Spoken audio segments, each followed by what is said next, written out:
제가 지금 잠깐 혹시 한 분이라도 들어오실까봐 줌을 연결하고 있습니다. 연결이 지금 연결 중이라고만 나오네. 뭐 문제가 있을까? 아, 예, 됐어요.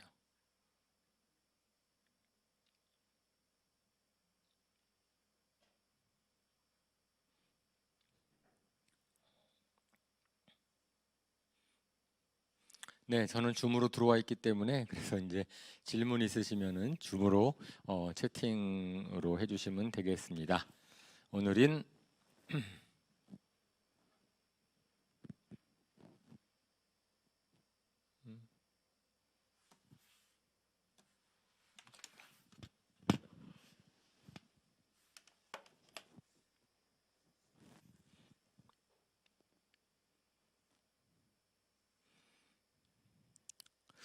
예, 됐습니다. 예, 5번째 시간입니다. 저희가 이제 출애굽기 지금 저희가 하고 있고 진도를 잘 따라오시는 분들은 오늘까지 출애굽기 이제 24장 이제 중간 정도까지 왔어요. 굉장히 많은 내용이 있었습니다. 지난 일주일 동안에 우리 출애굽기에 대한 내용이 많아서 양이 많아가지고 오늘 이렇게 빨리 또 서둘러서 해야 될 것 같은데 그 출애굽하는 사건은 워낙 유명한 사건이죠. 우리가 신약 성경의 구원을 예표하는 사건이고 그리고 출애굽기에 정말 많은 것을 저희가 또 이제 느끼게 됩니다. 왜냐하면은 이집트를 탈출해가지고선 가나안 땅까지 가도록 가는 과정 중에서 하나님께서 광야의 길을 걷게 하시면서 그 가운데서 하나님께서 계속 가르쳐 주시는 게 있어요. 그러니까 이집트의 문화 속에 빠져 있었던 이스라엘 백성들. 근데 가나안 땅에 들어가기에 적합한 하나님의 백성으로 이제 연단시켜 주시기 위해서 하나님이 가르쳐 주시는 게 있죠. 그런데 그 가운데서 이스라엘 백성들이 얼마나 잘 못하는지, 뭐 이스라엘 백성이 잘 못하는 것도 좀 뭐 그렇지만 저는 하나님께서 도대체 무엇을 이제 우리한테 알려주고 싶으셨는지, 그러니까 하나님께서 우리에게 도대체 무엇을 이제 말씀하고 계시는지를 저희가 출애굽기를 통해서 보았으면 좋겠습니다. 그래서 지난 시간에 이제 모세를 가시떨기나무 속에서 부르셔가지고선 이제 내가 너를 불렀다. 나는 I am who I am. 나는 야훼다. 나는 여호와다. 이렇게 말씀을 하시고 그래 너를 보내겠다. 이제 그랬을 때 모세가 40세 때였더라면 자신만만했을 터인데 40세가 아니면 80세가 돼가지고 이제 80세가 되면은 힘이 많이 빠질 거 아니에요? 나이 들어보신 분은 아십니다. 저도 자신감 많이 잃어버렸어요. 제 체력에 대해서. 예, 제가 이제 60을 가까이 가다 보니까 제가 알아요. 점점 경험으로 아는데 제 마음이랑 몸이랑 따로 놀고 제 생각은 다른데 몸은 따라주지 않고 아마 모세도 분명히 40년 광야 생활하면서 그걸 느꼈을 겁니다. 그래서 혈기가 많이 빠지고 그래서 저 잘 못하겠는데요. 이제 그렇게 해서 이제 계속 하나님이 보내시는데 저는 말을 잘 못하는데요. 뭐 이렇게 얘기를 하는 그런 그래서 모세를 하나님께서 이제 이집트로 보내시는데 그 모세가 이제 너 가라 그랬을 때 이렇게 딱 간다고 바로 얘기를 못 하는 거죠.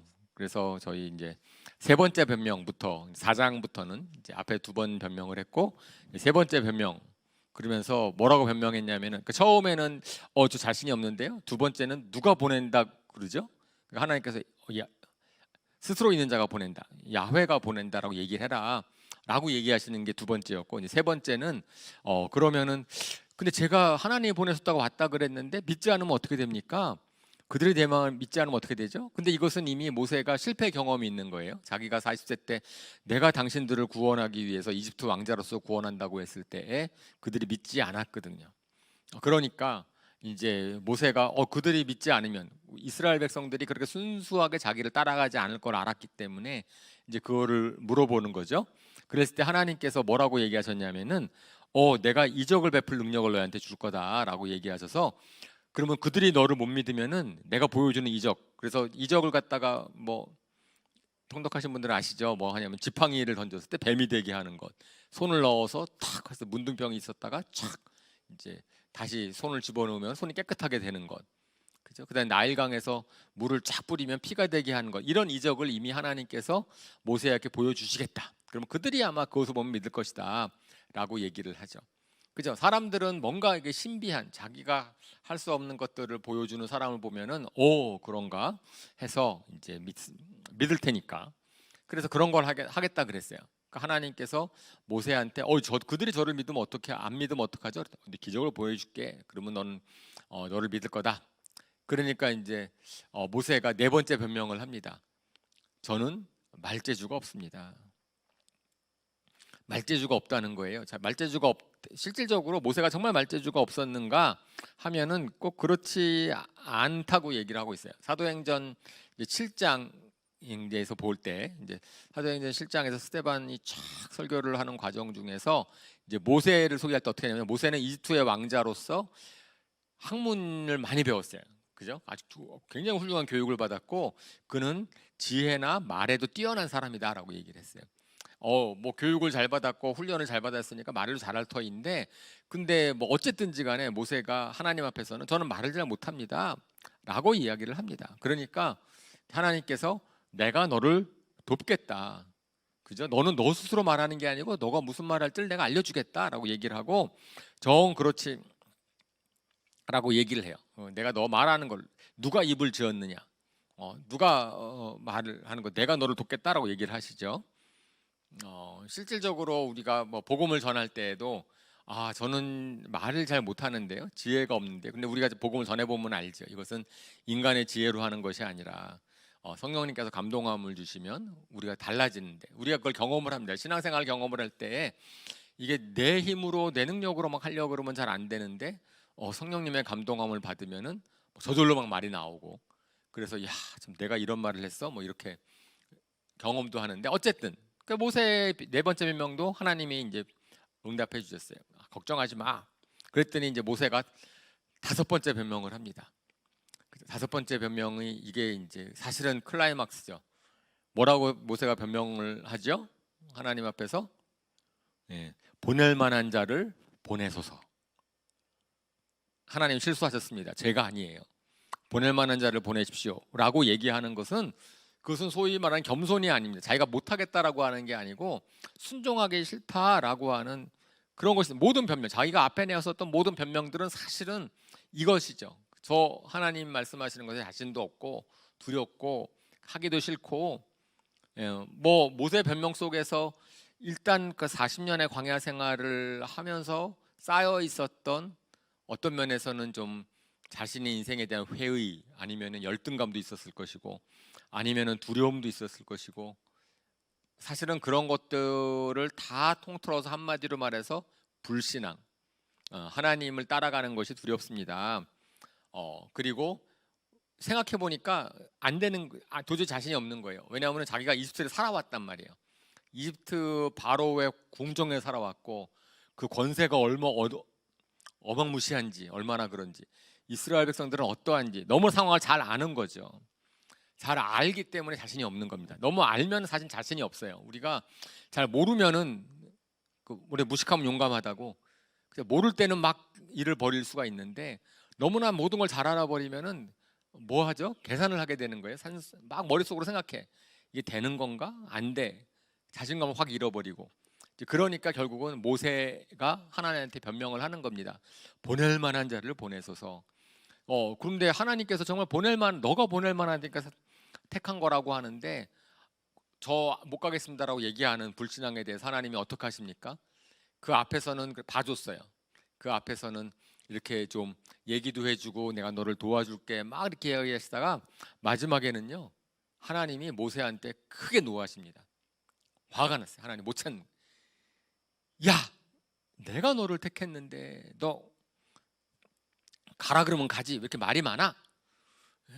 뭐 처음부터 그러신 거예요. 처음부터는 뭐 모세가 얘기하는 걸 잘 들어주시다가 마지막에는 그냥 하나님께서 내가 너기를 쓰러 작정을 했으니까 너는 가라 그러고선 아론을 보내주겠다. 너희 형 아론을 보내주겠다라고 얘기를 하십니다. 사실은 모세가 그냥 순적하게 간다 그랬으면은 아론을 보내주셨을까? 아론 없이도 할 수 있지 않았을까? 나중에 사실은 아론이 저 모세에게 굉장히 곤란하게 만드는 일을 합니다. 이스라엘 백성으로 하여금 우상을 숭배하게 만드는 일도 하고 나중에 모세의 심정을 굉장히 괴롭히는 사람이 되죠. 아론이 돕기도 많이 했지만 그죠. 그래서 어떤 면에서는 우리의 불신앙 때문에 하나님께서 이제 더 우리 어쨌든지 간에 우리의 불신앙을 도와주기 위해서 뭐 다른 일을 하시지만 그것이 오히려 문제를 더 어렵게 만들 수 있다라고 얘기를 하죠. 그래서 하나님께서는 두 가지, 너가 못한다고 하는데 내가 너를 보내는데 그 대신에 내가 이제 두 가지를 하나 아론을 보내주겠다라고 하는 거랑 그 다음에 지팡이를 하나 주세요. 그러면서 이적을 행할 지팡이를 주시면서 내가 이 지팡이를 가지고선 이적을 행해라. 강권하십니다. 하나님의 강권하심이 사실은 축복이거든요. 하나님께서 내가 너를 꼭 쓰고 와야 말겠다라고 했을 때 왜 그러셨을까? 하나님이 그래서 정말 질문하게 되는 게 모세의 계속되는 변명에도 하나님이 모세를 쓰시는 이유는 무엇일까? 쓰시고자 했던 생각해 볼 수 있는 것이 다른 마땅한 대안이 다른 사람이 있었으면 다른 사람을 보냈을 것 같은데 다른 사람이 없었나? 뭐 그것도 맞을 거예요. 다른 사람이 없었을 거예요. 모세만한 사람이 없고 그리고 하나님께서는 모세가 모르는 자신의 모습을 하나님은 아시는 거죠. 너가 그 일을 하면은 너는 분명히 내 일을 할 수 있고 왜냐 모세는 다른 걸 몰라도 나중에 보면은 충성하는 마음, 충성심, 성품이 있거든요. 그리고 무엇보다도 제가 지난주에도 말씀을 드렸지만은 모세가 자신감이 없어 했기 때문에 하나님이 쓸 수 있는 거예요. 그러면은 모세는 하나님을 따를 수 있으니까 내가 너무나 자신만만하면 아마 하나님께서 뭐라 그럴 때 자기 생각을 막 집어넣을 터인데 모세는 그렇지 않다 이거죠. 그래서 우리가 고린도전서에서도 얘기를 했을 때 하나님의 부르심을 봐라. 잘난 사람 별로 없다 이 세상에서. 어려운 사람, 부족한 사람들 많다. 왜? 하나님께서는 부족한 사람들을 통해서 역사하시고 우리가 약할 때 강함 되시는 분이시기 때문에.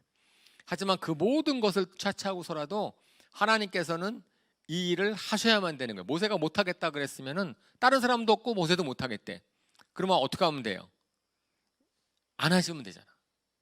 야, 내가 정말 찾아봤는데 정말 하려고 했는데 너희들이 불순종해서 할 수가 없어. 막 이렇게 얘기할 수 있는데도 불구하고 하나님께서는 아브라함에게 약속하신 약속에 신실하시기 때문에 하셔야만 하는 거예요. 이스라엘 백성들을 가나안 땅으로 돌아오겠다라고 한 하나님의 언약에 신실하신 하나님.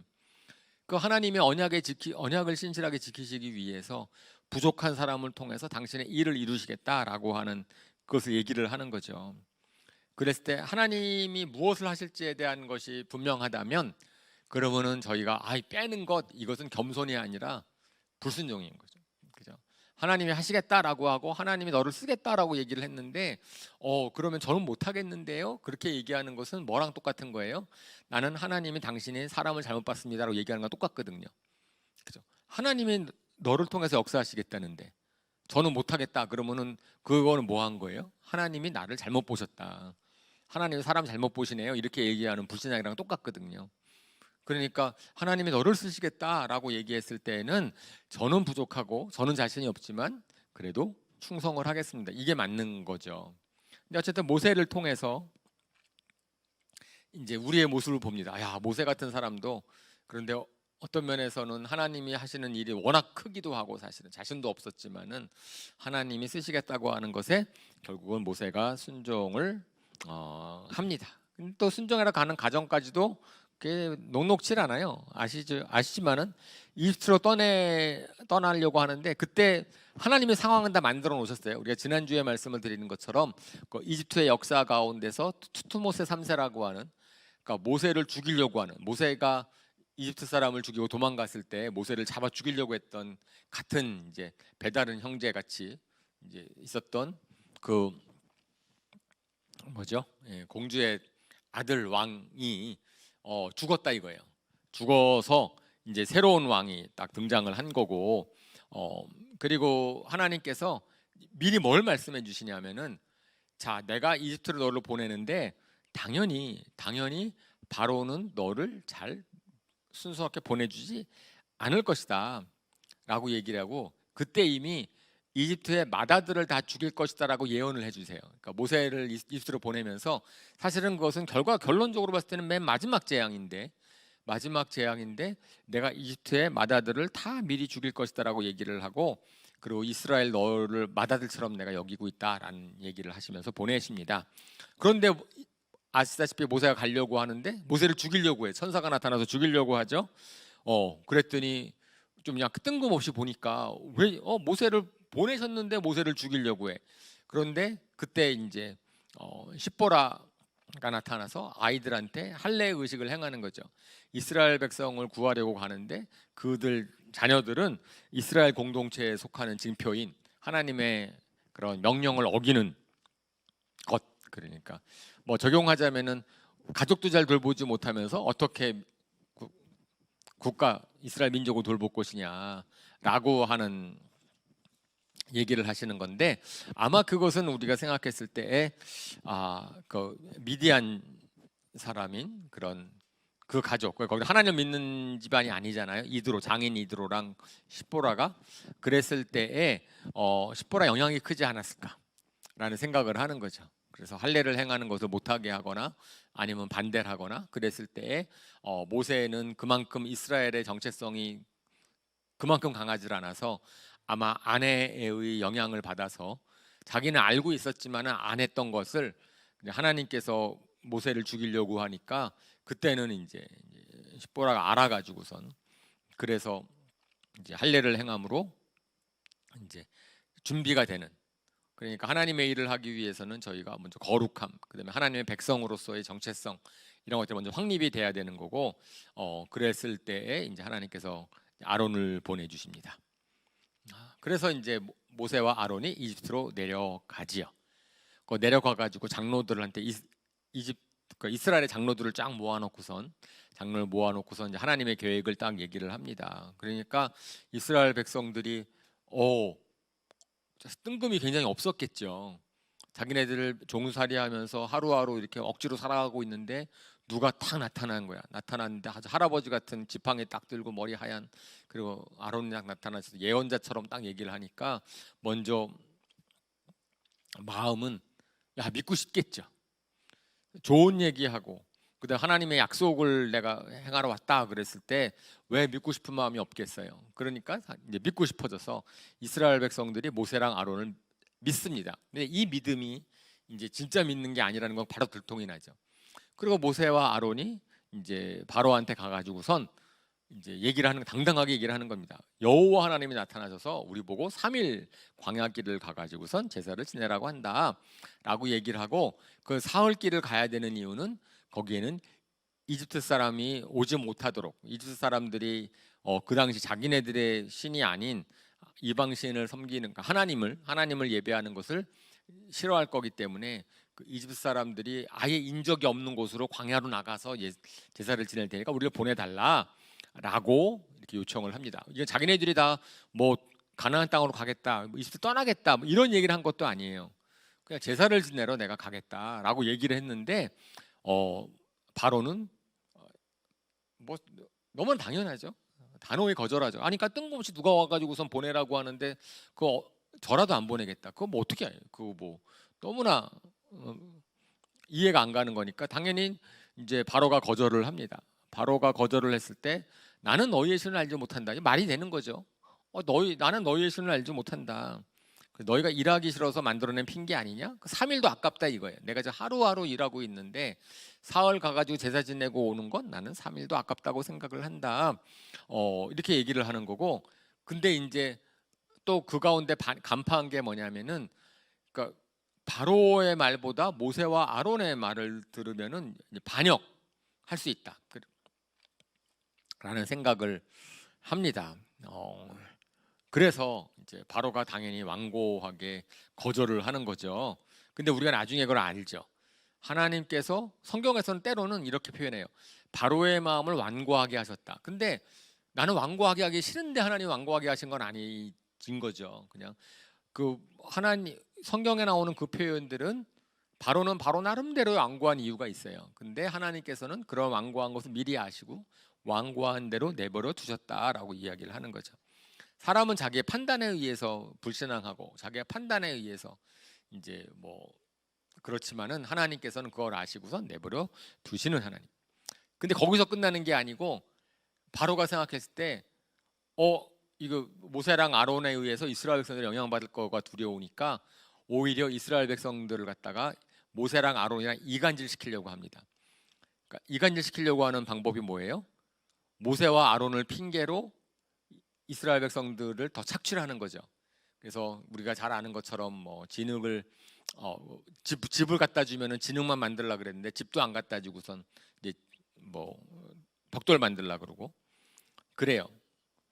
그러니까 그러면서 이렇게 얘기를 하죠. 너희가 지금 아주 여유가 있구나. 그런 생각을 하는 거 보니까 생각도 못하게 그냥 아주 바쁘게, 사실은 그렇죠. 우리가 정말 바쁘고 정신 하나도 없으면은 아무 생각도 못 하잖아요. 그냥 그거 하나 하느라 깽깽대는 거니까. 그래서 이스라엘 백성이 모세와 아론의 얘기를 듣지 못하도록 더 착취를 강화를 하니까 결과가 그들의 바로의 의도대로 됐어요. 이스라엘 장로들이랑 이스라엘 백성들이 어떻게 하죠? 모세랑 아론을 원망합니다. 원망해가지고선, 왜냐하면 얼마 전까지는 믿었는데 사실은 당신을 믿었더니 결과가 뭡니까? 우리는 더 안 좋아졌잖아요. 당신이 정말 하나님 보낸 사람 맞습니까? 뭐 이렇게 해가지고선 모세에게 원망을 막 쏟아내는 거예요.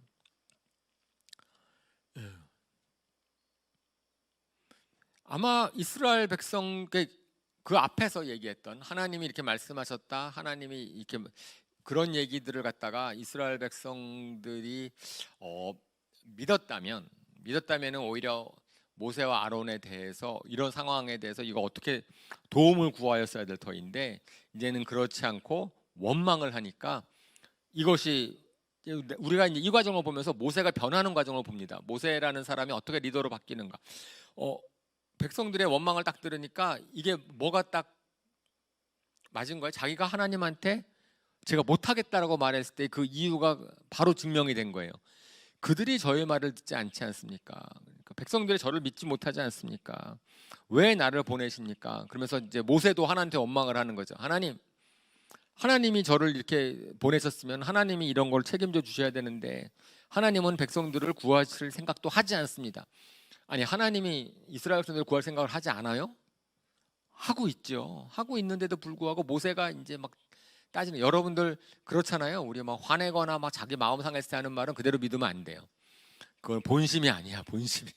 사실은 모세가 하나님한테 막 따지고 싶은 것도 아닌데 자기가 그냥 스트레스 받고 힘드니까 나중에 하나님한테 원망하는 거예요. 원망할 때 왜 하나님 아무 일도 안 하십니까? 그래서 하나님 아무 일도 안 하잖아요 라고 이렇게 따지려고 하는 게 아니고 하소연하는 거죠. 하나님 뭐라도 해주십시오라고 얘기를 하는 거죠. 그랬더니 이제 하나님께서 이제 두 번째 당신의 이름을 알려주니다. 첫 번째 모세가 나타나서 모세한테 나타나셨을 때는 누가 보낸다고 할까요? 그래서 야훼 하나님을 알려주셨는데 이번에 모세한테는 내가 아도나이의 하나님인 것을 알려줄 것이다. 내가 주인 것을 알게 될 것이다. 이제부터 내가 하는 일을 너가 보게 될 것이다. 나는 주다. 그러면서 뭐라고 말씀하시냐면은 너희의 손조들은 엘샤다이, 필요를 채워주시는 하나님으로 너희가 알고 있었지만은 이제는 내가 모든 상황을 갖다가 주관하는 주관자로서의 하나님이신 것을, 아도나이는 주인이시잖아요. 주님이시죠. 그러니까 하나님이 절대적인 주권자가 되신다. 이 모든 상황을 하나님이 알고 계신다라는 것을 알려주세요. 그러면서 모세한테 나는 아브라함과 이삭과 야곱에게 한 맹세를 이룰 것이다. 그래서 가나안 땅을 너희에게 내가 주려고 한다라는 것을 말씀하십니다. 그러니까 낙심되는 상황이 있죠. 상황은 정말 낙심되고 상황이 이게 정말 이루어질까? 막 이렇게 고민하는 순간에 하나님께서 모세에게 하시는 말씀은 내가 너한테 약속한 게 있다. 그리고 내 이름이 있다. 내가 너가 누군지를 알게 된다면, 그리고 내가 너를 도와서 그 일을 하게 할 테니까 너는 어떻게만 하면 돼요? 낙심만 안 하면 돼. 그러니까 사실은 문제는 뭐냐면은 우리의 낙심이 문제. 하나님은 하나도 안 변하셨어. 하나님도 목표를 주시고 하나님은 예나 지금이나 동일하시고 하나님 능력 있으신 분이에요. 근데 문제는 나의 믿음이 그거를 갖다가 취할 것이냐, 아니면 나의 낙심이, 나의 불신앙이 그것을 문을 닫을 것이냐, 막을 것이냐의 문제죠. 그러니까 모세가 하나님과의 이제 얘기할 때 막 원망하는데 하나님께서 말씀을 하시죠. 이스라엘 백성들은 실질적으로 뭐 웬만해서는 이제는 모세의 말 자기 힘들어 죽겠으니까 모세의 말을 갖다 들으려고 하잖아요. 그래서 사실은 사탄이 우리한테 쓰는 가장 아주 유효한 전략, 사탄 편에서는 유효한 전략이 우리가 낙심하는 겁니다. 낙심하면은 사실은 우리가 이론적으로는 그렇잖아요. 힘들고 낙심하면 기도해야 되는데, 그런데 낙심하면 기도도 안 되죠. 오히려 우리 정말 저 상황에서는 기도하면 좋을 상황인데 그럴 때 기도를 못하니까 우리가 중보하죠. 그죠? 그분들을 중보하고 그래서 그들을 도우려고 하고 기도자로 나가려고 하고, 낙심을 하면은 이상하게 낙심하는 순간이 가장 기도하고 가장 하나님의 말씀을 보고 그래 하나님부터 힘을 받아야 될 터인데, 이상하게 낙심을 하게 되면은 그냥 다 하기 싫어지는 거예요. 불신앙으로까지 연결되는 거니까. 그러니까 또 다시 이제 앞에서 그러니까 이집트를 떠나기 전에 모세가 변명했던 것을 모세가 다시 다 하나님한테 또 얘기를 합니다. 뭐라고 또 얘기를 하냐면은, 저는 입이 둔해서 말을 못합니다. 이스라엘 백성도 내 말을 안 믿는데 바로가 어떻게 제 말을 듣겠습니까? 이렇게 또 하나님한테 또 하소연한단 말이에요. 하나님 아무 일도 안 하시는군요. 그러더니 하나님 저는 말도 못했는데 어떻게 바로가 제 말을 듣겠습니까? 그랬더니 하나님께서 내가 바로에게 하나님처럼 되게 하겠다. 너가 하나님처럼 되게 하겠다라는 얘기는 모세를 통해서 하나님이 바로에게 아주 놀라운 일을 행할 것이다. 모세를 통해서 바로에게 내가 직접 얘기할 것이다. 그래서 이제 대언자가 되게, 그러니까 아론이 너 대신 얘기하게 하겠다. 뭐 그것은 앞에서 얘기한 거랑 같고, 그 다음에 무엇보다도 이제 그런 거예요. 이집트에 재앙을 내릴 때까지 바로는 너를 보내주지 않을 것이다. 그러니까 바로가 막 뭐라고 너를 거절해도 너는 결코 이상하게 생각하지 말아라. 내가 알고 있다. 저는 이제 신약 성경에서 우리 예수님께서 제자들을 말씀하실 때 세상이 나를 미워했기 때문에 너희를 미워할 것이다. 이런 것들을 저희가 좀 심각하게 아주 의미 있게 받아들일 필요가 있어요. 저희는 예수님 믿으면 만사형통할 것 같고 예수님 믿으면 잘 풀릴 것 같지만 안 그렇거든요. 예수님 믿으면 세상으로서 미움받을 수 있어요. 근데 우리가 그런 것을 당해도 놀라지 않습니다. 왜요? 성경에서 이미 말씀하신 바가 있기 때문에. 이거는 그래 괜찮은 거야. 예수님이 말씀하신 거야. 그렇기 때문에 예수님께서 복을 얘기하셨을 때 의를 위하여 핍박을 받는 자가 복이 있다 라고 하는 얘기를 하는 거죠. 이미 말씀하셨으니까 우리가 놀라지 않을 수 있습니다. 그래서 이제부터는 상황이 싹 바뀌어요. 그래서 처음에 모세가 그러니까 이스라엘 백성들과 사실은 이제 모세가 하나님의 일을 하기 위해서 넘어야 될 첫 번째 산이 뭐였냐면은 바로와의 싸움이 아니에요. 바로와의 싸움이 아니고 이스라엘 사람들에 대한 자신의 생각이 바뀌어야 되는 거고, 그 다음에 자기가 어떻게 리더십을 발휘할 것인지 이제 그것이 먼저 해결돼야 되는 거죠. 그래서 이제는 이제 모세는 아는 거예요. 이스라엘 백성들이 자기를 확 따라주지 않을 것도 아는 거고, 이제는 그래서 이스라엘 백성 때문에 자기가 시험 들어서 낙심을 했는데 그거를 갖다가 하나님 앞에 가서 해결을 했어요. 이제 하나님 앞에 하소연했고, 그러니까 우리가 이제 항상 그렇죠. 이제 어떤 일을 하려고 할 때는 제가 시편을 볼 때도 그렇지만 다윗 왕이 힘들 때 하나님한테 하소연을 막 해가지고서 푸는 거예요. 하나님한테 하소연해서 풀면 그 다음에 삶의 현장에 가서는 괜찮아. 내가 하나님과의 씨름에서 풀었기 때문에. 하나님과의 씨름에서 풀지 않았으면은 현실 생활에 닥치는 것이 계속 나한테 상처예요. 낙심이고 막 그럴 거야. 그런데 이제 그거 갖다가 하나님 앞에 막 푸니까 하나님으로부터 이제 응답을 얻으면, 그러면 이스라엘 백성들은 안 바뀌거든요. 모세가 하나님 만났다 왔다 그래가지고서 이스라엘 백성이 확 바뀌나? 그렇지 않거든요. 이스라엘 백성이 여전히 이제 모세에 대해서 잘 믿지 못한다고 하고 끝까지 나중에 광야 생활할 때 보면은 계속 이스라엘 백성들은 모세를 원망합니다. 그러니까 모세를 원망하고 좀 안 된다 그러면 막 이렇게 하고, 이스라엘 백성들은 하나도 안 바뀌었어요. 그런데 누가 바뀌었어요? 모세가 바뀌었어요. 모세가 어떻게 바뀌었어요? 하나님한테 하소연했어요. 하나님한테 낙심하는 얘기를 다 했어요. 그랬더니 하나님이 모세를 새 힘을 주시고 깨닫게 해주시고, 내가 너와 함께다. 이스라엘 백성을 믿고 가는 게 아니다. 넌 나를 믿고 가는 거다 이거죠. 그러니까 모세가 그리하여서 이제 그 하나님으로부터의 힘을 얻고 나니까 모세가 실질적으로 이스라엘 백성들한테는 어떻게 할 수 있었어요? 온유할 수 있었어요. 그러니까 온유의 승한자다. 모세처럼 자기네 백성들을 갖다가 그렇게 부드럽게 대하는 리더가 없었다라고 얘기를 하는 거죠. 이제 그것은 뭐 하나님에 대한 믿음을 가지고 가요. 그래가지고 그 다음부터는 앞에서는 처음에는 바로한테 딱 갔다가 바로가 강하게 나오고 이스라엘 백성들이 막 그러니까 위축됐다가 이제부터는 위축이 되지 않습니다. 모세가 한번 이제 하나님과의 관계에서 힘을 얻게 되면은 세상 환경에서는 위축이 되지 않는 거예요. 이제는 그대로 가는 거죠. 그 멋진 것이 이제 10가지 재앙으로 나타납니다. 바로에게 딱 들어가서 맨 처음 한 것은 뭐냐면은 이제 지팡이를 던져서 뱀이 되게 하죠. 그러니까 그 요술사들 또 자기네들 지팡이 던져서 뱀이 되게 하고 그 아론의 그 지팡이가 거기 뱀이 된 지팡이가 다 다른 뱀을 잡아먹고 뭐 이런 것들이 있었죠. 자, 그 다음에 10가지 재앙이 나오는데 10가지 재앙에 혹시 성경 통독을 하면서 요번에 그거를 발견하신 분이 계신지 모르겠어요. 성경 통독을 할 때 이제 10가지 재앙을 짝짝짝 베푸시잖아요. 그죠? 사실 10가지 재앙이 개요. 10가지 재앙은 결국은 우리가 많이 배우죠. 이것은 뭐냐면은 다신교를 믿고 있었던 이집트 사람들에 대해서 자신들이 믿고 있는 신들이 얼마나 무기력한지를 갖다가 보여주는 거다. 그러니까 이집트 사람들이 숭배하는 신들이 무기력하고 무효하다. 하나님만의 참신이다라는 것을 드러내는 것이고, 그 다음에 인간의 이제 완고함, 죄를 갖다가 하나님이 심판하시는 분이시다라는 것을 갖다 알려주기 위한 건데, 그러면 자, 이 규칙성이 있어요.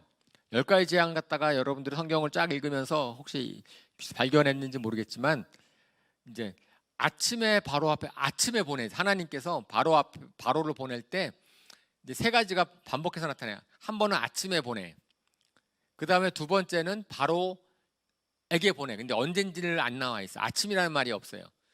세 번째는 바로 앞에 안 가고 그냥 재앙을 얘기를 해요. 그래서 아침에 바로 앞에 서서 이제 물을 해서 피가 되고, 그다음에 바로 앞에 가서 개구리 얘기를 하고, 그 다음에는 이가 나올 때는 바로 앞에 안 가요. 그냥 하나님께 3번째 재앙을 딱 보내는 거예요. 이. 그리고 나서는 또 아침에 앞에 가서 파리 재앙을 보내고, 그 다음에 두 번째는 또 바로 앞에 가가지고선 무서운 병 보내고, 그 다음에는 또 바로 앞에 안 가고 그냥 악성 종기가 나게 하고 사람들이 막 이런 것들이 있어요. 굉장히 그래서 3번째 9가지가 이렇게 3가지 패턴으로 반복이 됩니다. 반복이 되는 것을 나중에 이제 혹시 궁금하시면 한번 확인해 보세요. 정말 저렇게 되는가? 근데 정말 저래요. 제가 확인해 봤거든요. 저렇게 나오고 있는 걸 알고 있고요. 자, 그러면 저 재앙들 중에서 이제 원래 앞에 이제 뭐죠? 이렇게 개구리 아니 뭐 지팡이를 던져서 뱀이 되게 하는 것, 강물을 뿌렸더니 피가 되는 것, 그다음에 이런 것들이 요술사들이 따라했어요. 근데 처음으로 그 이집트의 마술사들이 저거는 신이 하는 겁니다라고 하는 게 무슨 이적이죠? 9가지 이적 중에서 흉내를 내는 이적이 있었는데 어느 순간부터는 마술사들이 흉내를 못 내는죠. 그죠? 그것이 이죠, 이. 근데 이가 나오는 먼지가 이로 바뀌는 것, 무에서 생물이 나오는 것. 그러니까 이미 있는 것들이 어떻게 바뀌는 것은 괜찮은데 무생물인 먼지에서 이가 바뀌는 것은 생명을 창조하는 것은 하나님만이 하시는 것이다. 그래서 창조의 능력은 하나님만이 하시는 신이 하시는 겁니다. 우리는 못합니다. 라고 하는 걸 갖다가 이제 이해 재앙에서 그렇고, 그 다음에 실질적으로 이런 재앙들이 하나 될 때마다 이제는 바로가 타협안을 제시를 합니다. 바로가 타협안을 제시를 해요. 그래서 개구리가 딱 올라서니까 개구리가 막 되게 막 개구리가 모든 곳에 다 가니까 바로가 이제 그것에서 바로 이제 모세한테 가가지고선 아이고 내가 제사를 지내게 보내줄게라고 말을 해요. 립 서비스를 하죠. 그래서 재앙이 끝나고 나니까 또 일을 취소를 하죠. 그러고 나서 이제 4번째 재앙, 파리 재앙이 딱 왔을 때 그때는 또 타협안을 제시를 해요. 그래, 제사를 지내게 해줄게. 이 땅에서 제사를 지내라. 모세가 이 땅에서는 안 됩니다. 라고 하니까 그럼 멀리 가지 말아라. 이렇게까지 얘기를 하고 또 안 보내. 그러고 나니까 이제는 또 어디 7번째 우박재앙이 오니까 아이고 내가 너희를 보내겠다라고 얘기를 해요. 그리고 나서 또 안 보내. 메뚜기 재앙이 오니까 장정들만 가라. 장정들만 가라라고 이야기를 합니다. 그리고 내가 죄를 지었다. 자기의 죄를 처음 고백하는 게 메뚜기 재앙. 메뚜기가 와가지고서 먹을 걸 다 먹어가니까 이제 그런데도 불구하고 안 보내. 그러니까 우박 재앙, 아니 어둠의 재앙. 마지막에 깜깜한 태양신이 가장 어떤 면에서는 이집트에서의 가장 위대한 신인데 그 태양신을 갖다 막아버리는 어둠이 딱 나오고 나니까 그러니까 이제 바로가 또 불러서 아이들도 데려가라. 다도 양과 소는 남겨두고 가라. 그러니까 바로가 자꾸만 타협안을 제시를 합니다. 한 가지 타협안을 제시를 해가지고선 하나님한테 가는 것을 갖다가 어떻게든지 간에 좀 막아보려고 하는 거죠. 근데 이거 갖다가 저희가 또 이제 이렇게 적용할 수 있어요. 바로가 타협안을 제시하는 거를 보면서 우리가 신앙생활을 할 때에 사탄에게도 타협안을 제시를 하는 거죠. 너 이 땅 안에서 제사 지내? 너 세상을 즐기면서 하나님을 믿어? 이렇게 얘기하는 것도 있고, 너 멀리 가지 마. 그랬을 때는 너무 극단적으로 가지 마. 그죠? 너희가 너 너무 심하게 믿는 거 아니야? 이제 뭐 이런 식으로 그냥 대충 믿어. 뭐 이런 거죠. 장정들만 가서 그냥 너 가족은 건들지도 말고 너 혼자만 믿으려면 너 혼자만 믿어라. 뭐 이렇게 얘기하는 거고, 양과 소는 남겨놓고 아이들까지는 데려가 좋아. 그것은 뭐냐면은 재물에 대한 소유권은 너 것이야. 그러니까 내가 해도 너 갖고 그냥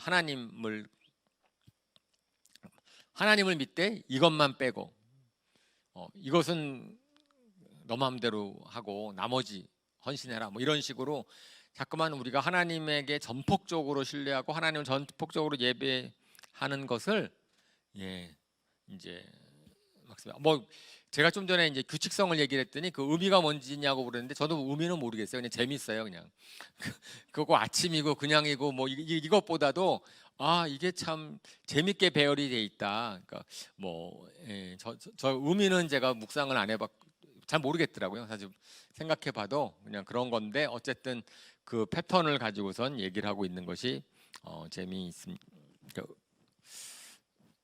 어쨌든 나중에 발견하고 나니까 재미있더라고요. 자, 이 9가지 재앙을 하면서 이제는 경제가 다 망해버렸잖아요. 근데 바로가 끝까지 고집을 부리는 이유가 있죠. 그죠? 그래서 우리가 9가지 재앙을 겪으면서도 바로가 끝까지 버리는 이유. 이거는 뭐라고 마찬가지냐면은 우리가 하나님을 따라가는 데 있어서 하나님을 전폭적으로 신뢰하지 못하는 데 계속 안 좋은 일이 생겨. 그죠? 그냥 딱 처음에 하나님 믿고 제대로 믿었으면 괜찮았을 터인데 그런데 자꾸만 안 좋은 일이 생기고 힘든 일이 생길 수가 있어요. 그런데 이제 뭐 그럴 경우에 그냥 빨리 항복하면 되는데, 빨리 주님께로 가면 되는데, 근데 이 경우에는 하나님의 뜻이 분명하니까. 근데 바로가 끝까지 고집을 부릴 수밖에 없는, 제가 만약에 바로였다고 생각을 해봤어요. 바로였다고 생각하면은 이스라엘 백성들을 보낼 수 있었을까? 아니, 저는 못 보냈을 것 같아요. 왜냐하면 바로는 그러니까 오늘날도 마찬가지잖아요. 오늘날도 이제 위정자들, 다스리는 사람에게 서 가장 중요한 게 경제잖아요. 뭐 법이건 뭐건 이런 것들보다도 실질적으로 이제 문제는 경제에서 문제가 발생을 하는데 그 이스라엘들의 노동자란 말이에요. 그쪽에서 노동력이 다 없어지면은 경제가 무너지니까 경제에 타격을 줄 것을 우려했을 거예요. 처음에는. 그런데 그러니까 그것은 이집트 바로뿐 아니고 이집트에 있는 신하들, 바로의 신하들이나 다른 사람도 다 보내지 말라 그래 처음에는. 그런데 메뚜기 재앙 딱 오고 이제 이렇게 되니까 그 다음부터는 난리가 났어. 이미 망해버렸어. 그러니까 저들을 안 내보내면은 이 나라 망하게 생겼습니다. 그러니까 내보내자 그래요. 그런데 바로가 거기부터 고집을 부리는 거예요. 고집. 이거는 그죠? 교만 때문에 자기의 권위 어쨌든지 간에 자기의 권위 이제는 단순히 경제만이 문제가 아니고 오기가 생긴 것 같아요. 오기. 그래서 내가 도저히 못하겠다라고 하나님을 두려워하지 않는 그 교만. 사실은 잠언 16장에 이런 말이 있죠. 교만은 패망의 선봉이다. 하나님과 대적하지 말아라 그랬는데 대적을 한 거죠. 그러나 실질적으로는 그런 바로의 고집을 하나님께서는 이 9가지 재앙을 통해서 우리가 이제 앞에서 이제 개요 때 얘기했지만 이집트가 의지했던 것은 전부 다 헛된 것이라는 것을 이제 만천하에 이집트 사람들뿐 아니고 오늘날 성경을 읽는 우리에게도 이제 다 보내주려고 하시는 거죠. 로마서 9장 17절에 그래서 이런 말씀이 있습니다. 한번 같이 읽어볼까요? 그래서 성경에 바로를 두고 말씀하시기를 내가 이 일을 하려고 너를 세웠다. 곧 너로 말미암아 내 능력을 나타내고 내 이름을 온 땅에 전파하게 하려는 것이다 하셨습니다. 예, 하나님께서는 바로의 고집을 통해서 하나님의 능력을 나타내시고 바로의 고집을 통해서 하나님의 이름을 온 땅에 하나님이 얼마나 위대하신 하나님인지 증거하려고 하셨다라고 하는 것이 근데 그것은 하나님이 바로를 그렇게 만든 것이 아니고 바로의 완고한 고집을 하나님이 그대로 주관자이시니까 역사하셨다라고 얘기를 하는 겁니다. 자, 그리고 나서 이제 마지막 10번째 재앙, 가장 유명한 재앙이 이제 이스라엘의 초태생들을 다 죽이는 거죠. 그러니까 이제 바로의 아들도 죽고 그 다음에 모든 동물의 아들도 다 죽고 그렇습니다. 바로가 이제 신처럼 간주되어 있는데 이제는 마지막 이집트 사람들이 의지하고 있었던 것까지 이제 뭐 태양신도 그랬고 뭐 다른 신도 다 그랬지만은 결국은 이제 바로까지 하나님이 치십니다. 하나님의 심판의 이제 보편성과 이제 무차별 3번 시작이 되면 어떻게 피할 수가 없는 거예요. 심판하늘이 임하면은 후회도 소용이 없는 거죠. 이미 그것은 버려졌으니까. 그런데 잘하는 것처럼 우리 이스라엘 백성들이 구별하시죠. 그래서 뭐 어린 양의 피를 갖다가 문설주랑 문지방에 바르면은 죽음의 사자가 건너간다. 그래서 6월절 패스오버라는 그러한 이제 걸 알려주시고 그리고 그 이후로부터는 그거는 제가 지난 뭐 설교 때 말씀을 드리는 것처럼 초태생은 하나님께 바쳐라. 그래서 모든 생명의 주관자는 하나님의 것이다라는 그것을 이스라엘 백성들한테도 선포하게 하십니다. 그래서 내가 맏아들, 처음 초태생, 처음 그런 것들은 하나님께로 바쳐서 모든 생명의 주인이 하나님이심을 기억하게 하십니다. 10번째 재앙이 닥치니까 이제 어떻게 돼요? 그러니까 바로가 이제 막 제발 나가달라고 너희 나가라고 막 얘기를 하는 거죠. 그래서 오히려 바로가 이스라엘 백성들을 쫓아내는 것을 우리가 이제 압니다. 자, 이제 그 사건 때문에 이제 6월절이 만들어지는 거죠. 그래서 출애굽기에서는 6월절에 대해서 쭉 설명을 해요. 6월절이 이제 이집트에서 탈출하는 그 날이고 그리고 6월절이 아비벌인데 아비벌을 그 새해의 첫 달로 삼아라.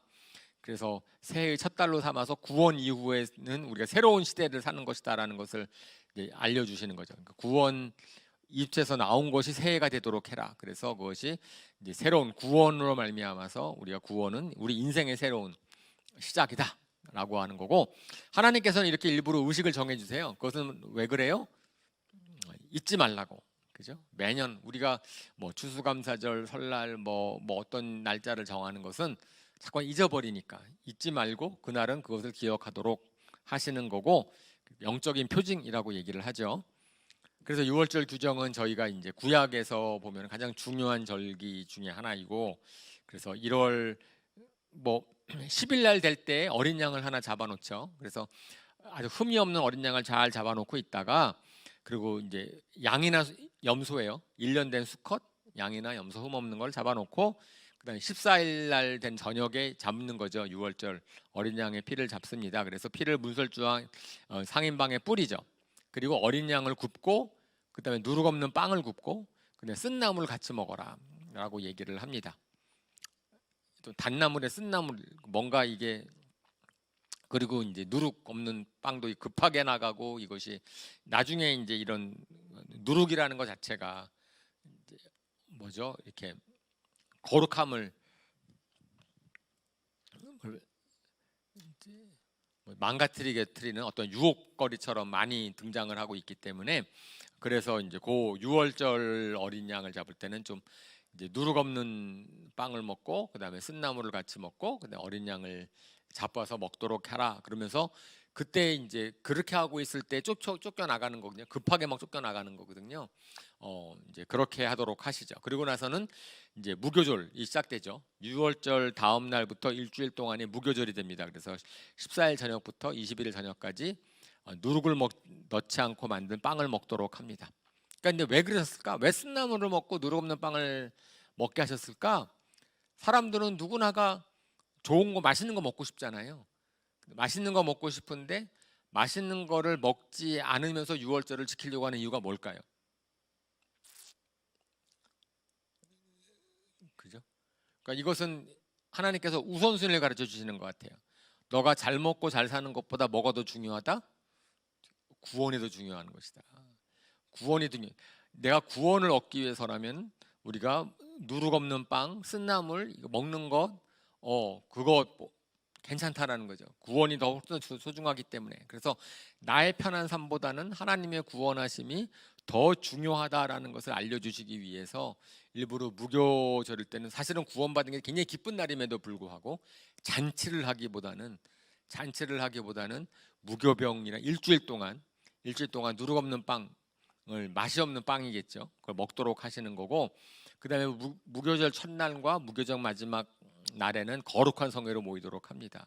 그러니까 이것은 잔칫날, 사실은 해방됐으면 굉장히 잔칫날일 것 같은데 그 하나님께서 6월절의 규정은 나중에 잔칫날은 이제 장막절, 뭐 추수 때는 막 잔치를 벌이지만은 6월절일 때는 그런 뭐죠, 구원이 얼마나 우리한테 뭐죠, 소중한 것인지, 다른 무엇보다도 소중한 것이다 라고 하는 것을 깨닫게 해주신다는 의미가 있습니다. 네. 자, 근데 애굽을 떠나요. 이제 애굽을 떠나는 출애굽 사건, 출애굽 사건. 드디어 이제 애굽을 떠나는데, 하나님께서 말씀해 주신 게 있어요. 떠날 때 이집트 사람들한테 금부치를 요구하래. 금부치를 막 나갈 때 막 자기만 쫓아가지 않고 옆집 가서 우리 좀 뭐 좀 주세요. 그럼 그들이 막 줄 거라는 거예요. 금부치와 은부치와 의복.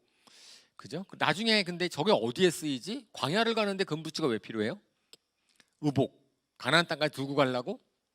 가나안 땅까지 들고 가려고 금부치와 의복이 필요한가? 그리고 나중에 우리 막 광야 생활하는 데 있어서 금부치와 좋은 옷이란 게 뭐가 필요합니까? 그렇죠. 왜 그걸 취하라 그랬을까요? 그러니까 뭐 어떤 면에서는 이것 영적인 싸움, 그러니까 하나님께서 이집트 왕을 이겼으니까 그 싸움에서의 승리에 대한 어쨌든 승리에 대한 징표일 수도 있고, 아니면은 그동안 이집트 사람들로부터 박해를 받고 제대로 임금도 제대로 못 받고 했으니까 보상의 측면, 뭐 이런 것도 있을 수 있겠죠. 그래서 너는 그럴 만한 충분한 자격이 있다. 너는 그동안 너무나 수탈을 당했고 너무나 노역을 당했으니까 거기에 대해서 달라 그럴 때 그들이 줄 것이다.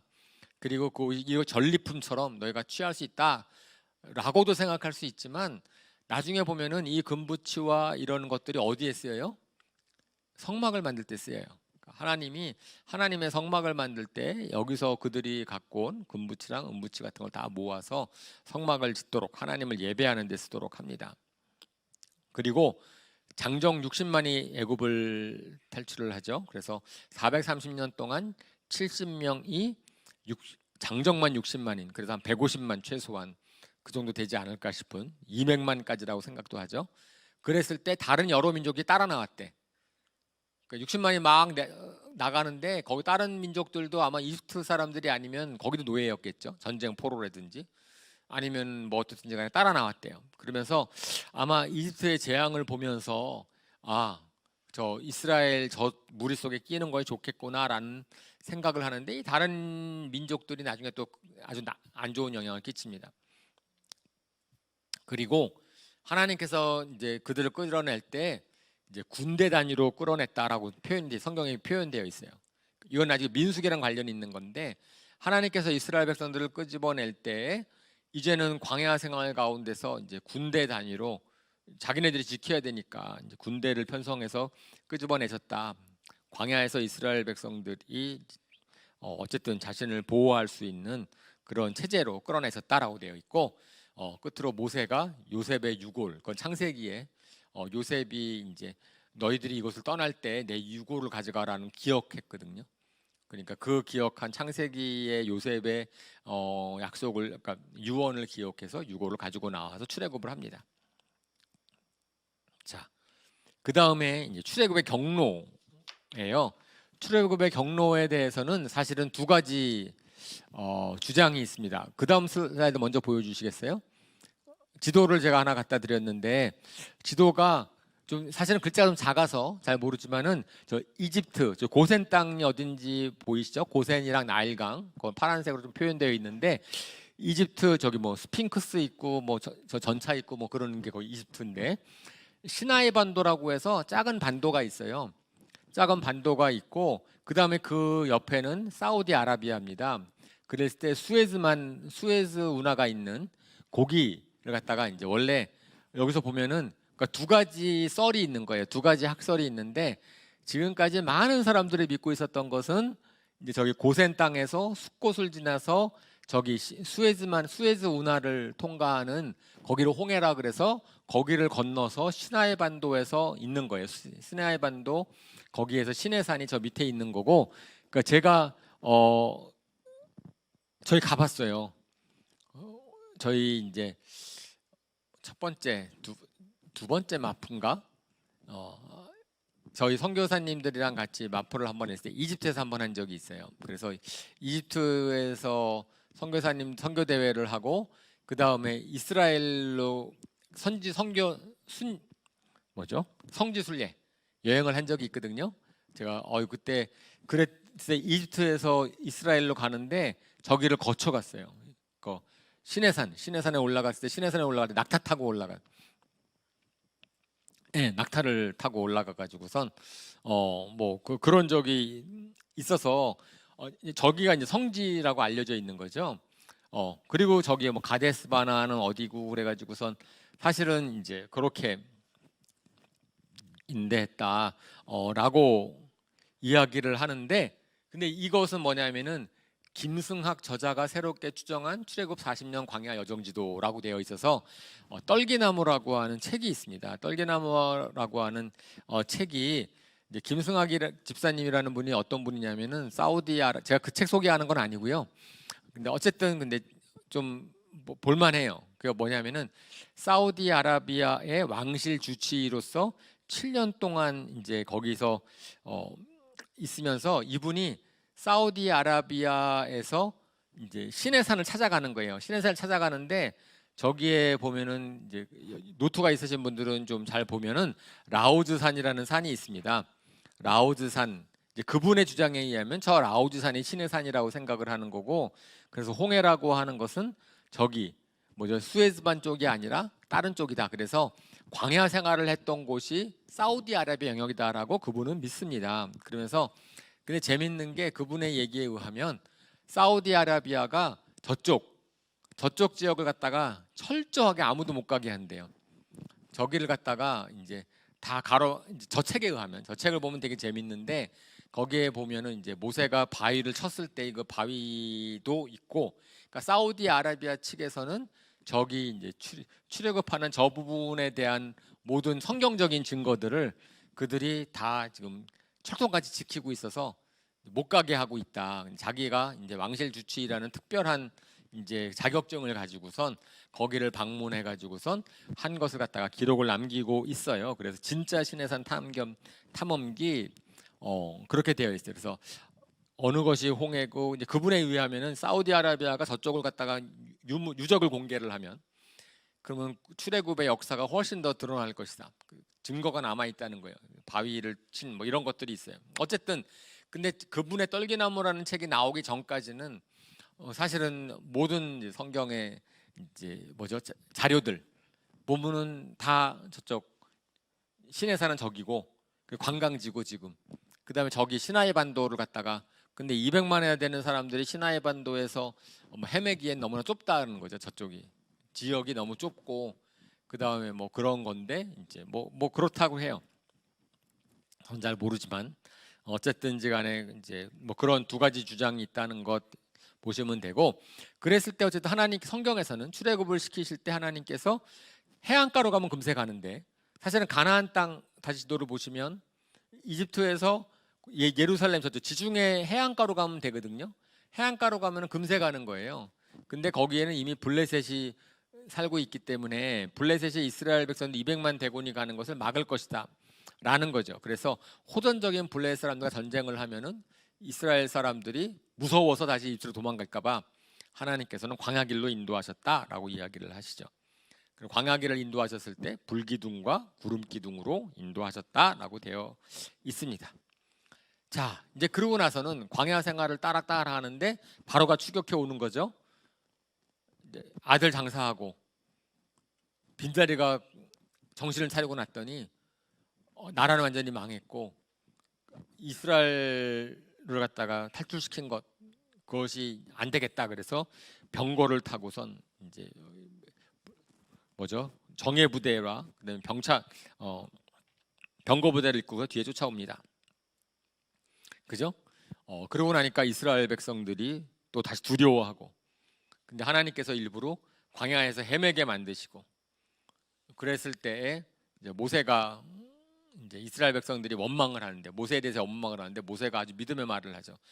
우리가 출애굽 가장 멋있는 얘기를 하는 거잖아요.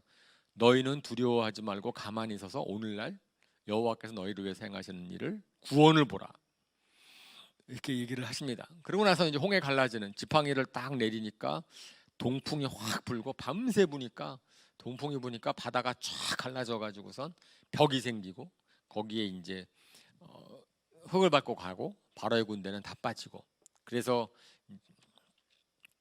이제 출애굽한 다음에 막 신나서 찬양을 하고, 그리고 미리암이 또 주님을 찬양하는 그런 것들이 성경에 나와 있습니다. 자, 그래요. 출애굽 사건까지 이제 한 다음부터가 드디어 광야 생활입니다. 나온 건 좋았는데, 이집트에서 나온 건 좋았는데 이제 광야 생활이 만만치 않은 거죠. 하나님께서 저는 이게 굉장히 중요한 거라고 저희가 이 출애굽기를 보면서 이 광야 생활을 잘 이해해야 우리도 우리의 신앙 생활을 잘 할 수 있을 거라고 생각을 합니다. 우리가 구원을 받았는데 구원을 받고 나서 바로 가나안 땅에 들어가서 막 잘 놀았으면 좋겠는데, 축복을 받았으면 좋겠는데 축복을 받을 수 없는 거죠. 그건 제가 2주 전에 설교도 말씀을 드린 것과 같습니다. 우리가 하나님이 주시는 복을 누릴 수가 없어요. 우리가 이집트에서의 습성을 가지고 마찬가지로 예수님을 믿은 다음에 바로 복을 받지는 않습니다. 그죠? 우리가 복을 받으려면은 광야를 지나야 돼요. 광야, 우리도 누구나가 예외 없이, 저는 정말 이건 예외 없는 건데, 누구나가 예외 없이 하나님께서는 우리를 구원하신 다음에 광야를 지나게 하십니다. 왜냐하면 우리가 바뀌어야 되니까. 세상에 너무나 찌들렸던 그 생각이 바뀌어야 되니까 그래서 저는 이제 출애굽기에서의 광야 생활이 매우 중요하다고 생각을 하고, 이런 광야 생활을 가운데서 이스라엘 백성들과 우리를 계속 비교해 보는 거죠. 나라면 어떻게 했을까? 저는 그래서 광야 생활 가운데 이런 경우에 나라면 어떻게 했을까? 우리는 하면 어떻게 했을까 생각을 하는 거죠. 홍해를 가르는 기적을 행해 가지고선 쫙 갔는데 문제는 이틀 동안 물을 못 찾은 거예요. 처음에 갔을 때는 뭐 광야 생활이 항상 물기가 있는 것도 아니고 수도가 나오는 것도 아니고, 뭐 광야 가보셨어요? 광야? 안 가봤죠. 우리는 사막은 아니죠. 광야는 황무지, 광야 이런 거 가보면요, 저희가 이제 성지 순례를 가면은 원래 이스라엘 땅이 아주 비옥하지만은 남부 지방으로 네게브라고 하는 남부 지방부터 해서 쭉 있는 데가 사실은 이제 다윗 왕이 사울 왕을 피해 도망갔을 때 거기가 아니라 광야거든요. 십광야나 무슨 뭐 수르광야나 무슨 광야들 나오는데, 거기 가면은 정말 돌밭이에요. 뭐 풀도 별로 없고 아주 황량해요. 거기 뭐 모래처럼 푹신하지도 않아요, 길이. 정말 광야죠. 이제 그런 곳에서 200명이 움직이다 보면은 이틀이면 충분하죠. 불평불만할. 처음에는 기뻐서, 우리도 그렇잖아요. 보통 기쁘면은 한 이틀은 가죠, 그죠? 막 신나고 막 꿈에도 막 그러다가 한 이제 시간이 지나고 나면은 다 정신이 좀 나고, 그다음에 내가 불평한 게 생기고, 그래서 3일 동안 물을 얻지 못하니까 광야라고 하는 것은 가장 기본적으로 뭐예요? 우리의 가장 기본적인 필요가 채워지지 않는 곳이에요. 아니 이 정도는 돼야지 다음 것을 생각하게 될 텐데 그조차가 안 되니까 광야는 기본 필요가 채워지지 않는 곳. 그러니까 내가 마땅하게 이것은 해야 될 것인데도 근데 그것은 왜 그러냐면은 그럴 때 우리 태도가 어떠냐 이거예요. 근데 이스라엘 백성들은 수르 광야에서 3일 동안 물을 얻지 못하니까 불평을 해요. 마라 물이 쓰다라고 불평을 하죠. 그 다음에는 제가 거기 불평한 것만 쌓아놨어요. 신광야 이제 한 달 동안 가다 보니까 먹을 것이 없다라고 불평을 합니다. 먹을 것이 없다고 불평을 해요. 이주 생활을 동경을 합니다. 그럴 때 하나님께서 만나와 메추라기를 주세요. 그 다음에 좀 지나고 나니까 르비딤에서 또 마실 물이 없다 그래요. 그러니까 모세가 바위를 칩니다. 그래서 물이 확 나오고. 근데 그곳을 딱 이런 일이 있을 때마다 하나님께서 그곳에 이름을 정하게 하세요. 그것을 무리바다, 마사다 그러면서 이것은 너희가 불평했던 곳이다. 하나님을 시험했던 곳이다. 하나님과 다퉜던 곳이다. 그러면서 특별히 르비딤에서 물이 없다고 불평을 했을 때 모세가 광야, 그러니까 바위를 쳐가지고서 물이 나오는 그 사건은 그 무리바와 마사에서 너희가 나를 시험했다. 이제 그러는 것처럼 이제 여러 군데 성경에서 구약 성경에서도 신약 성경에서도 많이 이제 인용되는 그러한 사건입니다. 자, 그래요. 광야 생활에서 이런 것들을 통해서 사실은 우리가 하나님의 이적을 받다면 홍해를 가르고 놀라운 하나님이라면은 어려운 일이 있을 때 어떻게 해야 돼요? 원망하기보다는 어떻게 되죠? 간청을 해야죠. 원망하지 말고 하나님이 우리를 이렇게 이끌어 내셨는데 우리는 마실 물이 없어요. 어떻게 하면 좋겠습니까? 라고 겸손하게 물어봤으면 하나님이 동일한 답을 더 멋지게 주셨을 텐데. 그죠? 그런데 아다르고 어다르잖아요. 그냥 말을 막 불평부터 팍 해버리고 나니까 이거는 자기 속마음이 다 드러난 거죠. 그렇습니다. 그럼에도 불구하고 이제는 하나님께서는 이스라엘 백성들을 책임지겠다고 했으니까 이스라엘 백성들은 변하지 않았는데 하나님은 그들을 책임져 주셔야 되니까 그들의 요구를 다 들어주세요. 그래서 먹을 거 없다 그러니까 만나와 메추라기를 주시죠. 만나. 예. 그래서 만나에 대한 것도 되게 이제 의미가 있죠. 만나라고 하는 걸 주시는데 이것이 무엇이야? 만나민후라고 하는 거 히브리 말로 뭐야 이게 이런 얘기를 했는데 어쨌든 거기에서 이제 만나라고 하는 이제 거를 받았는데 이것이 뭐 아침에 일어나면은 새벽 이슬처럼 쫙 땅에 깔려 있고 그것이 고스시처럼 하얀데 그리고 거기에 그거 갖다가 구워 먹든지 삶아 먹든지 하면은 꿀 섞인 과자 맛이다 뭐 이런 게 나와 있어요. 그리고 좀 꽤 단단해서 맷돌로 빻아서 절구에 찧어서 뭐 냄비에 구워 먹고 뭐 이런 거죠. 어쨌든 일종의 곡식 같은 것 같아요. 이제 뭔가 우리가 먹는 알곡 같은 것 같아 보이는데 잘 모르. 근데 이 만나를 주시면서 하나님께서 두 가지를 두 가지 뭐 더 많은데 어쨌든 이게 말씀하시는 게 먹을 만큼 거둬라. 먹을 만큼 거두라는 거고 남겨두지 말아라. 매일 줄 것이다. 남겨두지 말아라. 그다음에 안식일에는 거두어 나가지 말아라. 이제 이 계명을 주시는 거죠. 그러면서 이것을 나중에 이제 우리가 이제 영적으로 다 또 해석을 하죠. 그죠? 만나를 쌓아두지 말라. 그래서 하나님께서 매일매일에 관한 양식을 공급해 주시는 분인 것을 알아라. 그러니까 하나님께서는 이제 이스라엘 백성들이로 하여금 광야성을 통하여서 뭘 하게 하시는 거예요? 하나님만 의지하게 매일매일 하루라도 하나님을 의지하지 않으면 우리가 살 수 없다는 것을 깨닫게 하시는 거죠. 사실은 광야 생활이라고 하는 것은 결국은 우리가 내가 하나님을 매일매일 의지하지 않고서는 살 수가 없구나. 근데 왜 그렇게 하세요? 왜 그렇게 매일매일 하나님을 의지하게 하세요? 그래야지 복을 누릴 수 있으니까. 그래야지 하나님이 주시는 복을 누릴 수 있으니까 그것이 몸에 배도록 완전히 우리 몸에 배 가지고선 정말 하나님 없이는 제가 살 수가 없습니다라는 고백이 우리 입술 가운데서 나오면 그러면 우리가 성경 통독하는 거 어렵지 않을 거예요. 우리 경건 생활하는 거 어렵지 않을 겁니다. 우리가 만약에 아마 우리가 경건 생활하는 거나 성경 통독하는 거를 자꾸만 잊어버린다면 그러면은 우리가 아직 그것이 우리 가운데 믿음으로 다가오지 않고 우리가 그것을 갖다 잘 몰라서 그러는 것 같아요. 오히려 하나님은 안타까워하시겠죠. 너희가 그래야지 누릴 수 있는데 내가 주는 복을 이제 그런 거로 이제 만나와 메추라기의 교훈을 주시고, 그런데 그 과정 가운데서 아말렉이 쳐들어오죠. 이 아말렉이라는 종속은 사실은 에서의 자손이에요. 에서의 자손인데 에서는 그 이스라엘 가나안보다 남쪽에서 퍼져 살고 있었거든요. 에돔 족속에.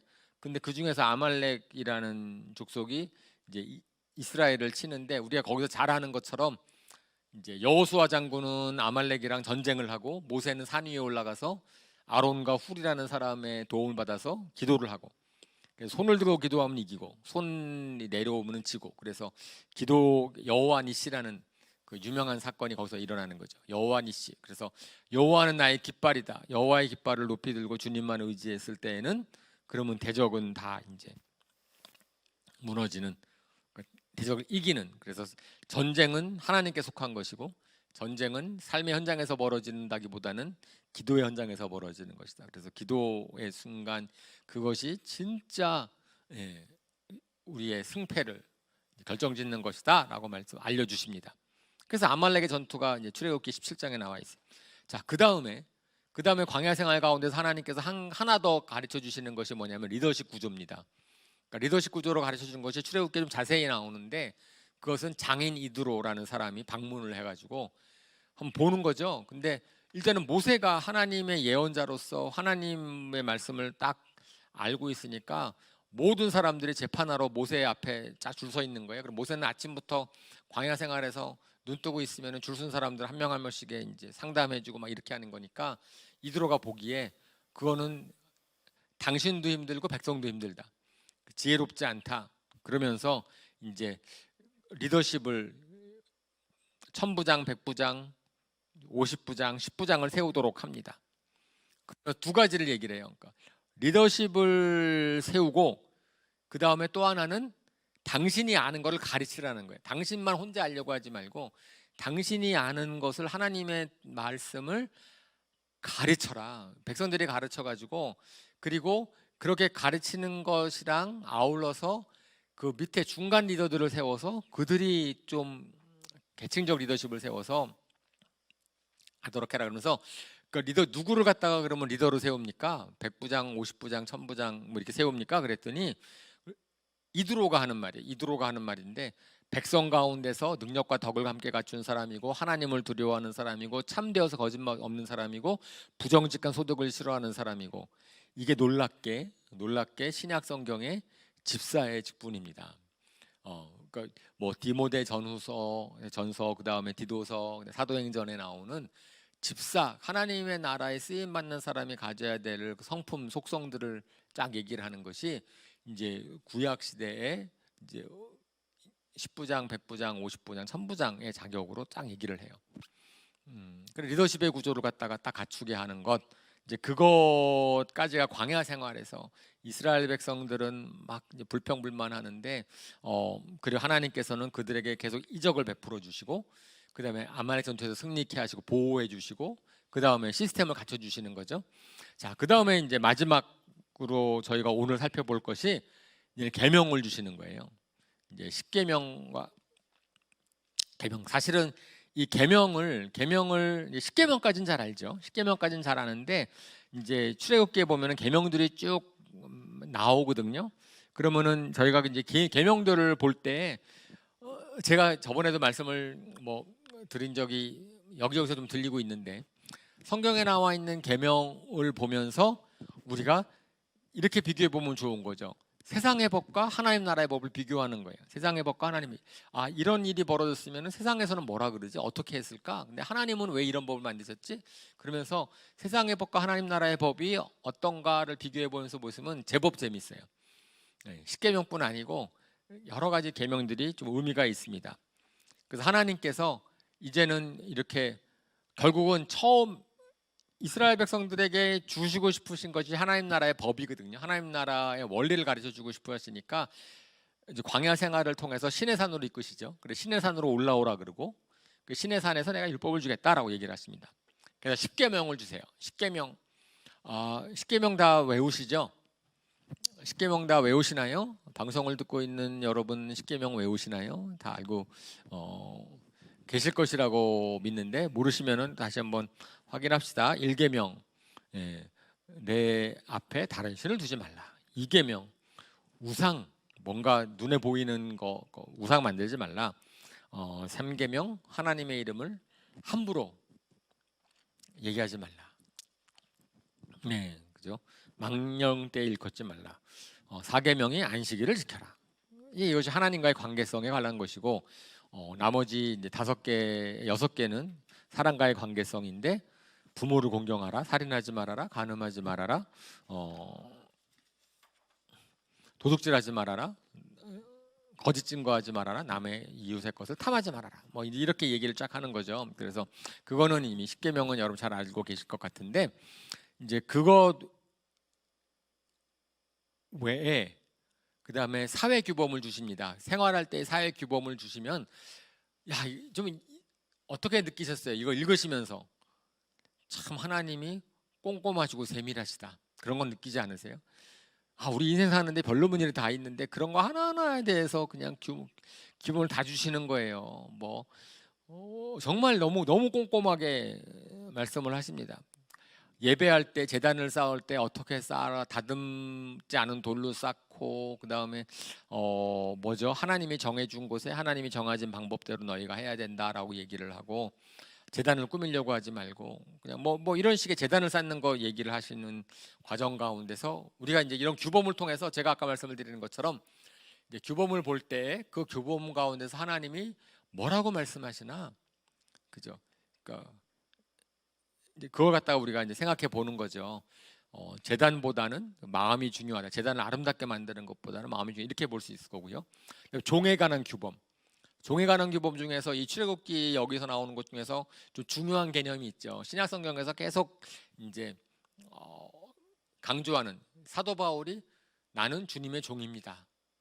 그리고 우리가 주님의 종입니다 그랬을 때 그 종은 어떤 종이냐라고 하면 출애굽기에서 얘기하는 그 종, 반드 슬레이브. 그러니까 거기서는 뭐냐면은 주인이 너무 좋아서 종은 자유롭게 될 수 있음에도 불구하고 내가 자유를 포기하고 당신의 종이 되겠습니다라고 하는 그 종이죠. 그것을 갖다가 이제 반드 슬레이브라고 하는 귀에 이제 이제 구멍을 뚫는 그런 종, 영원히 종인을 선택할 수 있는 그런 게 있는데 그런 법이 있었던 거예요. 근데 그런 법이 있는 것이 왜 구약 성경에 굳이 있을까? 그냥 안식년 되면 다 자유롭게 돼야 되는데 왜 종이 되는 것을 그렇게 허용을 했을까 생각해 보면은 구약만 봐서는 잘 모르는데 신약에 보니까 우리가 그런 의미에서 하나님의 종이구나. 하나님이 주인이 너무 좋으셔서 차라리 내가 자유롭게 내 마음대로 사는 것보다는 하나님의 종이 돼서 사는 것이 나한테 훨씬 더 좋겠다라고 하는 그 개념이죠. 그리고 이제 하나님의 계명을 쫙 보면은 그 당시의 사회랑은 너무 다른 여성의 권위, 그 다음에 가지지 못한 사람들의 권위가 얼마나 많이 이제 보장이 되는지를, 특히 여성에 대한 권위가 굉장히 많이 보장이 되어 있어요. 여성 종에 대해서도 함부로 못하는 거라고 되어 있고요. 그 다음에 생명을 소중하게 여기도록 하는데 그 중에서 우리가 잘 아는 탄료의 법칙으로 알려져 있는 동해보복법이라는 거 있습니다. 그래서 눈에는 눈으로, 이에는 이로 이런 거 있잖아요. 그런 법이 있죠. 그랬을 때 그런 법 이제 뭘 처음에 배웠을 때 왜 그런 법을 주셨어요? 저희는 처음에 이렇게 배웠어요. 저도 이렇게 생각을 했고 과잉보복 금지법이다. 그죠? 눈에는 눈, 이에는 이 했을 때 눈을 했는데 사람 죽이지 말라. 뭐 이해했는데 발 부러뜨리지 말라. 뭐 이런 식의 과잉보복을 금지하는 딱 그거의 법이라고 딱 이제 이해를 했고 그것은 뭐 굳이 성경에 나와 있는 법이 아니고 그 당시에 함부라비 법전이나 다른 이제 바벨론 세상 법전에서도 그런 규칙은 있더라라고 얘기를 했는데 근데 여기서는 저는 이제 이 법의 실질적인 의미는 뭐냐면은 우리가 보통 그렇죠. 힘 있는 사람, 돈 있는 사람, 그 사람이 누구의 일을 부러뜨렸어. 그죠? 그러면 갚을 때 어떻게 갚으면 돼? 돈으로 갚고 다른 식으로 갚지 말라는 그 사람도 일을 부러뜨리라는 거예요. 그러면은 함부로 힘 있다고 이 못 부러뜨릴걸요. 내 이가 부러져야 되는데 함부로 해야지 못할걸요. 그러니까 이것은 뭐냐면은 오히려 그런 남한테 해를 끼치는 것이 나한테 돌아올 수 있다는 것을 갖다 생각하면 못한다는 거예요. 내가 남을 해코진 일을 하는데 그 내가 남에게 해코진 일을 하는 것이 나한테도 해코진 일이 될 수 있다라고 한다면 힘 있는 사람이 힘 없는 사람을 함부로 못한다는 거죠. 힘 있는 사람이 하는 폭력을 갖다가 제한하는 그것은 빈부격차에 관계없이 신분과 관계없이 그냥 눈에는 눈 이해는 이니까 그럴 때는 내가 돈으로 땜빵할 수 없는 거예요. 내가 다른 식으로 뭐 어떻게 대가를 치를 수 없이 그냥 해코지한 대로 내가 해코진을 당하는 거예요. 그러면 그 얘기는 뭐냐면 다른 사람의 생명이 누구처럼 중요하다? 내 생명처럼 중요하다라는 것을 하나님께서 말씀하고 있다라고 생각을 하는 거죠. 심지어는 종의 생명도 소중하다고 말씀하고 있고요. 도둑질한 사람은 갑절로 보상하라 그러고 약자를 보호하도록 하시고 그 다음에 하나님의 주권에 대한 법도 제가 이제 시간이 지나가지고선 지금 빨리빨리 이제 읽고 있는데 그것은 아마 읽으시면서 참고를 나중에 노트북을 참고하시면 되겠습니다. 그래서 이제 하나님의 주권에 관한 법이 있고 공정한 재판에 관한 법이 있어서 뇌물 받지 말라 그러고 가난한 사람 편들지 말라 그러고 그러니까 공정 재판에 관해서만큼은 하나님께서는 다른 데서는 가난한 사람 편들고 가난한 사람 막 그러다가 재판에 대해서는 그거 그렇게 하지 말라고 합니다. 올바른 것을 하도록 하고요. 그 다음에 안식일과 안식년 정해주시고 근데 안식일과 안식년 정해주시면서 또 우리가 하나님이 주시는 말씀 중에서 아주 의미 있는 게 있어요. 안식일과 안식년을 주는데 그것은 뭐라 그러냐면은 너만 쉬는 게 아니라 누구를 쉬라는 거예요? 나그네와 종도 쉬라는 거예요. 나그네와 종, 들짐승 그들도 쉬라는 거예요. 그러니까 이것은 보면은 하나님께서 보호하게 하시는 보호하는 그 당시에 사회 자체가 노예 사회고 그리고 막 이런 신분의 상징이 있는 사회지만은 하나님께서는 낮은 처지에 있는 사람들을 보호하는 아주 세세한 뭘 구워졌다고 해도 그 사람이 덮고 잘 수 있게 겉옷을 돌려줘라 해가 지기 전에 뭐 이런 법 너무 어떤 면에서 너무 세세한 것들인데 그런 것들을 다 말씀하고 계세요. 그죠? 근데 그것은 왜 그래요? 사람들이 그렇게 안 하니까. 다시 말해서 이집트의 문화는 그리고 오늘날의 문화는 힘 있는 사람들이 힘 없는 사람들을 억압하는 문화거든요. 자기 마음대로 하는 건데 하나님의 법은 그 힘없는 사람들, 억압당하는 사람들, 나그네들 그들을 보호하는 그런 하나님의 법을 갖다가 다 주셔가지고선 오히려 그들을 보호하고 있다는 것을 알게 됩니다. 그 다음에 하나님께서는 3대 절기, 무교절과 여기서는 이제 간단하게 나오죠. 출애굽기에서는 그러니까 무교절과 그 다음에 오순절과 수장절, 이제 그것 맥추절. 그러니까 뭐 제가 여기는 다음에 나중에 또 배울 거기 때문에 이것은 뭐 넘어갈 수 있을 것 같아요. 맥추절, 칠칠절, 오순절, 수장절, 장막절 그 세 가지 유월절과 맥추절과 수장절 얘기하시고요. 그 다음에는 이제 가나안 땅으로 인도할 텐데 가나안 땅으로 인도하실 때 거기 초점은 뭐냐면은 하나님이 앞서가겠다는 거죠. 내가 말벌을 보내겠다. 내가 천사의 위엄을 보내겠다. 그러면서 가나안 땅에 들어갈 때 내가 다 쫓아내지 않을 것이다. 일부러 좀씩 쫓아낼 터인데 너희가 나를 순종하는지를 내가 알도록 하겠다라고 얘기를 하는 겁니다. 다 쫓아내면 다시 황폐해질까 봐. 그러니까 조금씩 너희가 믿음으로 순종하는 것만큼 가나안 백성을 쫓아내겠다라고 얘기를 하시고요. 실질적으로 말벌이 정말 말벌떼가 갔는지는 모르겠어요. 오늘날 우리나라에서 보면은 말벌이 무서우니까 말벌떼를 하나님 보낼 수 있겠더라고요. 그런데 사람들은 이 말벌떼가 꼭 말벌이라는 그런 것이라기보다도 혹시 비유적인 의미로서 아니면은 이제 하나님이 미리 다른 재앙을 보내겠다라고 얘기하는 것이다 라고 해석도 하는데 뭐 우리가 하나님께서 어쨌든지 간에 내가 가나안 땅 정복 전쟁을 할 때 먼저 앞서서 가겠다라고 말씀을 하십니다. 그리고 이제 마지막 오늘 읽은 본문에서는 시내산은 언약을 맺죠. 근데 아직 완전히 맺지 않았지만은 모세로 올라오게 하고 40일 동안 이제 딱 하나님께서 금식하면서 모세로 그리고 시내산 들어올 때 모든 이스라엘 백성들을 경건하게 하고 그리고 그러니까 미리 언약은 체결해요.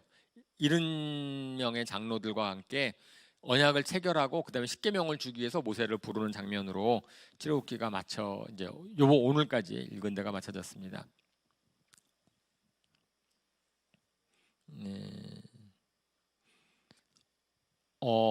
질문이 하나 왔는데, 바로는 이스라엘 백성들의 말을 줄여주려고 했는데, 그런 표현은 없죠, 성경에서. 바로가 이스라엘 백성의 말을 들어주려고 했는데 하나님께서 바로를 고집스럽게 만들었다라고 그렇게 설명되어 있지는 않고, 단순히 하나님께서 바로를 고집스럽게 만들었다라고 표현되어 있어요. 이것은 뭐냐면은 결국은 바로의 고집은 바로가 부린 것이고 하나님이 그걸 아셔서 내버려 두신 거죠. 바로가 고집을 부리는 것을 그냥 내어버려 두셨다. 이게 지금 제 채팅창에 나온 질문이어서, 그러니까 바로는 이스라엘 백성들을 이것은 이스라엘 백성들 내려준 다음에도 바로가 그들을 쫓아 잡으러 간 거를 보면 또 알 수 있어요. 그죠? 그러니까 홍해에 빠지게 되는 것까지, 그거는 바로가 자기가 이스라엘 백성들을 갖다가 끝까지 보내주기 싫어했고 보낸 다음에도 후회를 했고 그런 거로 보아서는, 그리고 제가 생각했을 때 제가 바로라도 저는 못 보냈을 것 같아요. 제가 바로라고 해도 도저히 200만 명이나 되는 사람이 나간다고 하는 것을 왕으로서 그래 가 이렇게 할 수 없을 것 같아요. 그래서 그것은 어쨌든 하나님이 하나님의 때에 이제 당신의 뜻을 이루시기 위해서 바로를 쓰신 것 같습니다. 저는 그렇게 믿습니다. 네, 오케이. 여기까지 하겠습니다. 혹시 현장에서 질문 있는 분 계세요?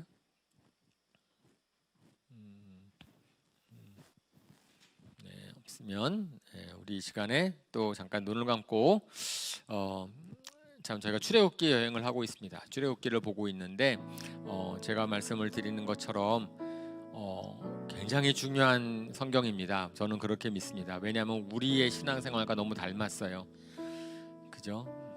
하나님 모르고 살다가 구원받고 가나안 땅 축복을 받기를 원하는데 우리가 변하지 않은